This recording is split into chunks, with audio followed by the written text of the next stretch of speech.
Hey everybody, welcome to Astrophiles. Steve and I have a good one for you today. Very excited. Let me see, where is this? Oh, I don't see it, but you know what? I see stuff around it, so it's got to be in this gap some. Oh, here it is. The black hole, Sagittarius A, the center of the Milky Way. This is something I really like talking about, and Steve and I have had several conversations about some of the cool quirks about it, and one of the things we're going to cover today is how big is this? What do you think, Steve? It's fun to talk about black holes. Everybody's into that. So it's actually made news recently. There is an image of it. This is actually sort of an indirect image, but you know, it's data. Steve, would you like to say a few things about it? It's an amazing accomplishment to get a picture like this of something that's so far away and so amazing that they were able to do that with an array of telescopes. Yeah, this array of telescopes actually is, well, they're up to 11 telescopes, I believe now. They started with 8, called the Event Horizon Telescope, and essentially they use Earth's rotation to carry the telescopes across, and essentially it simulates a telescope with an array of these telescopes to simulate the size of Earth as its primary mirror, and it gives a lot of high resolution. And the black hole is actually quite small from certain contexts, but it's also quite large from other contexts, and we're going to talk about that today. So, first of all, what is a black hole? You know, one of the simplest definitions of black hole is a stellar remnant. It's a dead star core.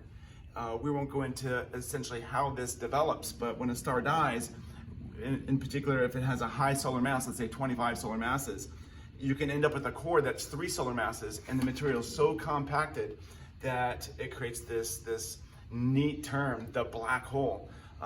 If I was an anatomy and physiology teacher, at some point I'd do dissections. You know, we'd do the frog, we'd do the fish, and you know, eventually we'd do the black hole.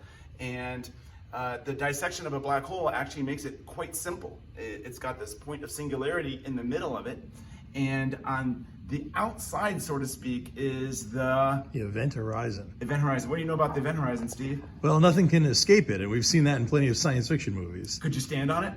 No, it's not a solid surface. It's just a point in space where when you get closer than that, you're in it for good. So you can't actually see the black hole, but in this image, what's happening is that we have material that's around it, and as this material is accelerated, it gives off radiation. So this is actually done in the radio portion of the spectrum, and this material is orbiting the black hole, and this is no data, but this is data. Therefore, indirectly, so to speak, we know that this is the event horizon of the black hole. Well, how big is this event horizon? Well, it gets into what Steve was talking about you can't escape if you're at the event horizon, even if you are traveling at the speed of light. Traveling at the speed of light. So, on Earth, when we throw things up, what's the common person going to say? You throw something up, it's comes back down. It's going to come back down. But someone who's maybe a little bit more than common, such as a physicist or someone who is astute with some of the mathematical quirks of how science works. Check this out. You can actually throw this pen fast enough so that it does not come back down. How fast must you throw this from Earth, let's say?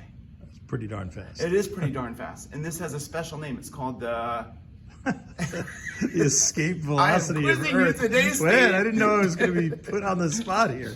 But the escape velocity is something that's actually very, very pertinent to determine the size of a black hole. So things thrown upward don't always come back down.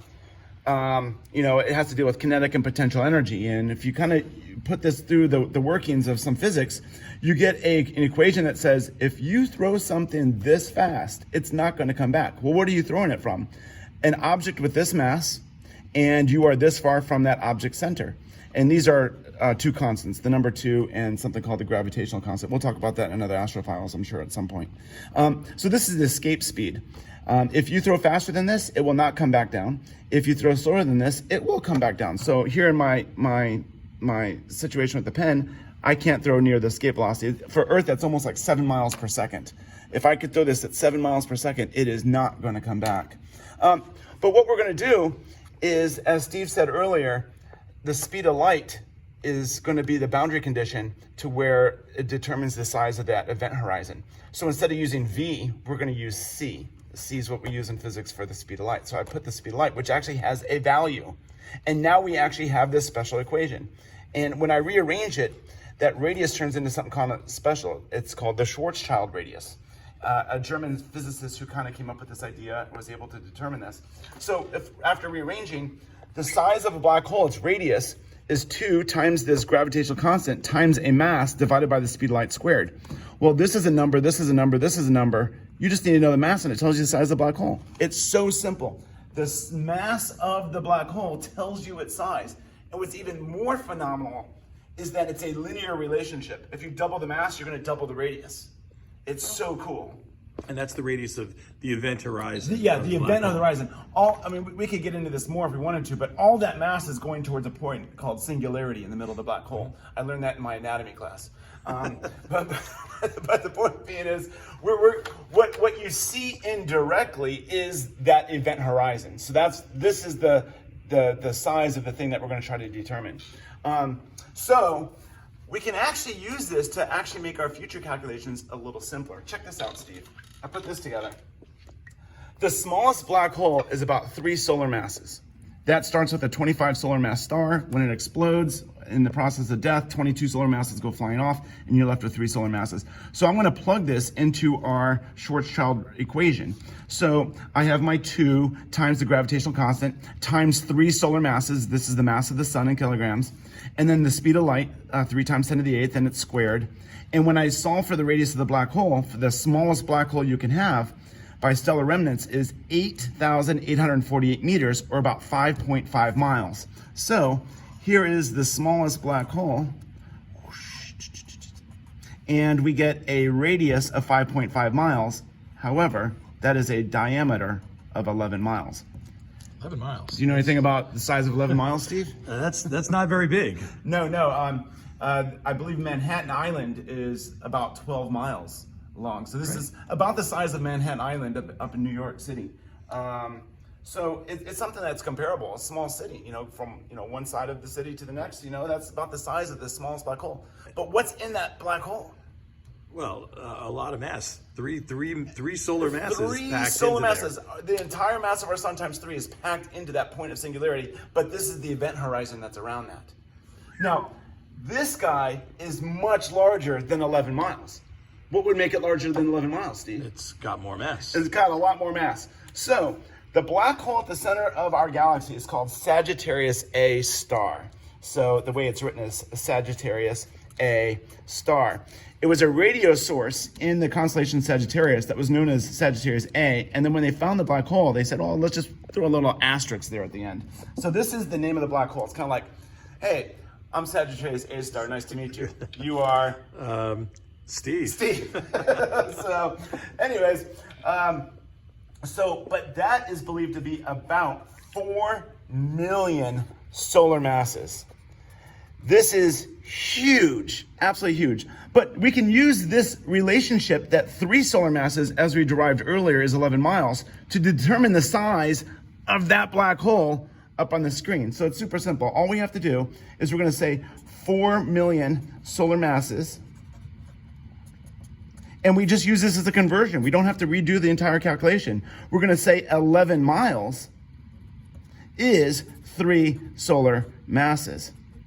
And when we do all that, we get about 14.7 million miles.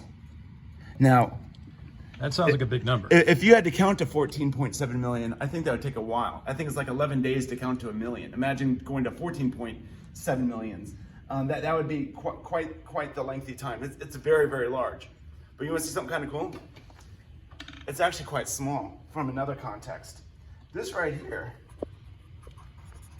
is a scale model of our solar system. There's the sun, but I'm only going to put one planet, and that's going to be planet Earth. And Earth to the sun is 93 million miles.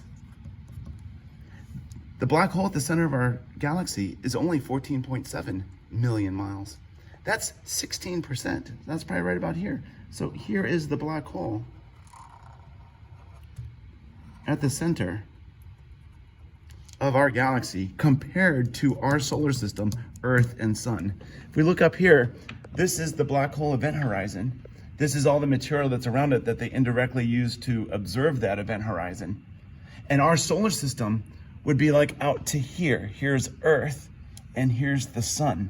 From that context, it's quite small. Yeah, that's surprising. You could fit like 6 or 7 of those between the Sun and the Earth. Yeah, it's a bunch of them. So from that context, it's small, but we also obviously know 4 million solar masses compacted in that. It's got a tremendous gravitational field. It really causes this stuff to actually orbit around that black hole event horizon in just minutes. I mean, it's quite fast and very massive. I won't want to get near it, I can tell you that. Right. Yeah. But you know what? As large as that sounds, it's not anywhere near the largest black hole in the universe that we've observed. Oh? Yeah, so the largest black hole in our universe is believed to be about 66 billion solar masses.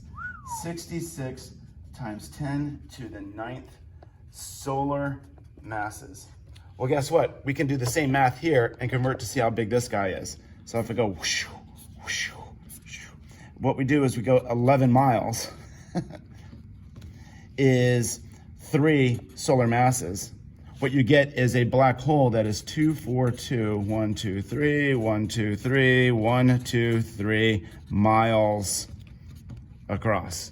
Wow. That's quite large. That's a very, very large amount of mass and quite the large object. How large is that?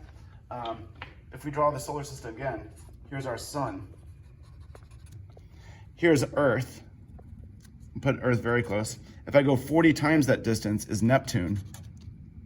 Oh, excuse me, 30 times that distance. So here's 1 astronomical unit. This right here is 30 astronomical units. You might be saying, oh, so he's going to draw a black hole? No. This black hole is 1,300 times this distance here, or about 40 times the distance to Neptune. Holy cow. So we got the sun, we got Neptune, 1, 2, 3, 4, 5, whoosh, 10, whoosh, boom, boom, and boom. There's the size of the black hole. That's the largest that we observed. Another Holy way cow. to think about it is, if the black hole at the center of our galaxy, Sagittarius A, that we mentioned earlier, is 1 foot across, this black hole is 3 miles across. Wow. That's huge. That is incredible. So this was released a couple months ago. It's kind of a phenomenal image of the black hole at the center of our galaxy. Somewhat indirect evidence using material around it, but there it is. The event horizon is Sagittarius A. Any parting thoughts, Steve? It's amazing that we can see an image and it matches with prediction. It agrees with Einstein's relativity, and we can actually get that picture with the technology we have today. The Event Horizon Telescope, I'm sure that they'll be releasing more images in the future of other black holes. Absolutely cool. So, just as the universe is always expanding, so does your mind.